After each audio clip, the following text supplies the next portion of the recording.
Hello everyone, my self आशा पांडे। आज हम पढ़ेंगे समन्वय के सिद्धांत, प्रिंसिपल ऑफ कोऑर्डिनेशन। इसके पूर्व के वीडियो में हमने समन्वय के महत्व का अध्ययन किया था। आज हम समन्वय के सिद्धांत का अध्ययन करेंगे। प्रिंसिपल्स ऑफ कोऑर्डिनेशन, उसमें पहला आता है प्रत्यक्ष संपर्क सिद्धांत, the principle of direct contact. प्रथम एवं मुख्य समन्वय का सिद्धांत यह है कि समन्वय उत्तरदायी व्यक्तियों के प्रत्यक्ष संपर्क से किया जाना चाहिए। विचारों, आदर्शों, उद्देश्यों, लक्ष्यों का प्रत्यक्ष संपर्क द्वारा भली प्रकार आदान प्रदान किया जा सकता है। प्रत्यक्ष क्षैतिज संबंधों कहने का मतलब है डायरेक्ट हॉरिजेंटल रिलेशनशिप तथा प्रत्यक्ष व्यक्तिगत संदेश वहन डायरेक्ट पर्सनल कम्युनिकेशन से समन्वय करना और भी आसान होता है। सेकंड पॉइंट आता है हमारा प्रारंभिक स्थिति में समन्वय, कोऑर्डिनेशन इन अर्ली स्टेजेस। समन्वय का दूसरा सिद्धांत ये बताता है कि समन्वय नियोजन एवं नीति निर्धारण करते समय ही प्रारंभ कर लिया जाना चाहिए। यदि कार्यों के निष्पादन के पूर्व ही कार्य करने वालों में से परामर्श कर लिया जाए और कार्यों के संबंध में कर्मचारियों के विचार प्राप्त कर लिए जाएं तो समन्वय करना और भी सरल हो जाता है। इस सिद्धांत के पालन के लिए मिस पॉलेट का यह सुझाव था कि संस्था के विभागाध्यक्षों में क्षैतिज संबंध हॉरिजेंटल रिलेशनशिप होने चाहिए।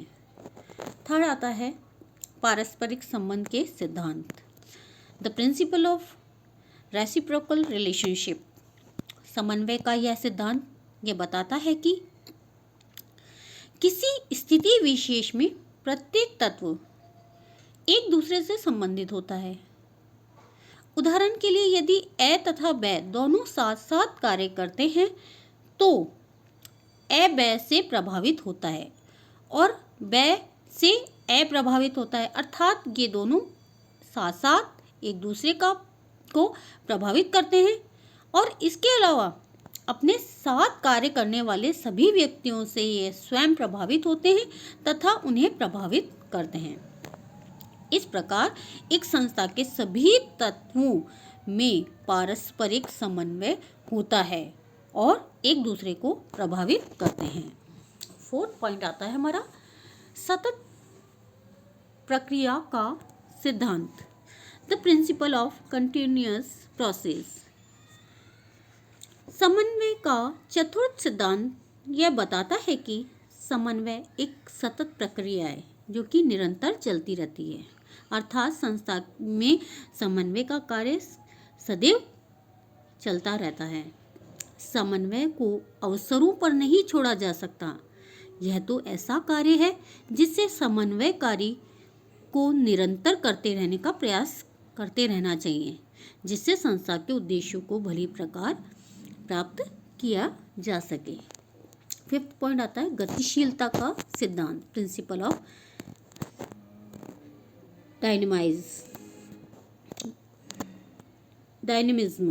डायनेमिज्म।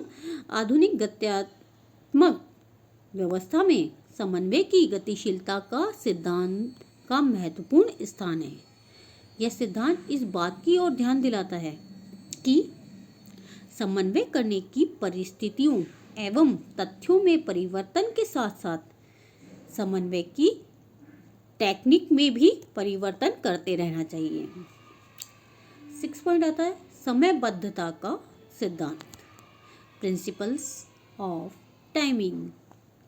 यह सिद्धांत इस बात की ओर संकेत करता है कि समन्वय यथा समय किया जाना चाहिए।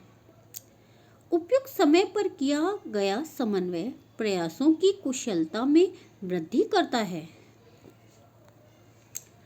7 पॉइंट आता है हमारा प्रजातंत्र का सिद्धांत, प्रिंसिपल ऑफ डेमोक्रेसी। यह सिद्धांत कहता है कि समन्वय प्रजातांत्रिक तरीके से किया जाना चाहिए। तानाशाही तरीकों से निर्देश देकर समन्वय नहीं करना चाहिए। तानाशाही तरीकों से निर्देश देकर समन्वय नहीं किया जाना चाहिए। समन्वय में भागीदारी प्रबंध, पार्टिसिपेटिव मैनेजमेंट व्यवस्था अपनाई जानी चाहिए। 8 पॉइंट आता है संतुलन का सिद्धांत, प्रिंसिपल ऑफ बैलेंस। यह सिद्धांत इस बात पर बल देता है कि समन्वय संगठन के सभी हिस्सों अर्थात विभागों, उप विभागों तथा इकाइयों में किया जाना चाहिए। सभी हिस्सों में मतलब यानी सभी डिपार्टमेंट, सब डिपार्टमेंट एंड यूनिट्स में उनका समन्वय किया जाना चाहिए। यह संगठन में ऊपर से नीचे तक तथा समतल स्तरों पर किया जाना चाहिए। 9 पॉइंट आता हमारा संचार व्यवस्था का सिद्धांत, प्रिंसिपल ऑफ कम्युनिकेशन सिस्टम। यह सिद्धांत यह बताता है कि प्रभावी समन्वय के लिए संस्था में अच्छी संचार व्यवस्था होनी चाहिए।